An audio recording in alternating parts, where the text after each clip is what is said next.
Hi guys, my name is Jonas Atulus. I'm from Haiti and I live here in Mexico City. I believe that education is the only way that we can move a country.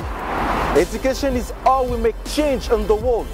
So I ask more education, more free education, more access for education for Haitian young people, and I also ask more inclusion for youth, women, and employment.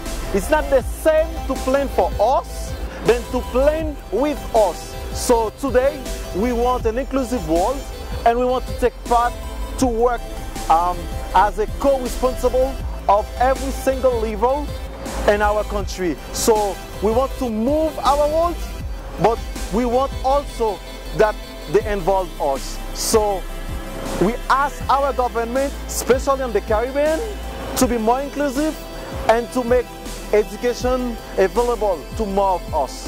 Thanks a lot.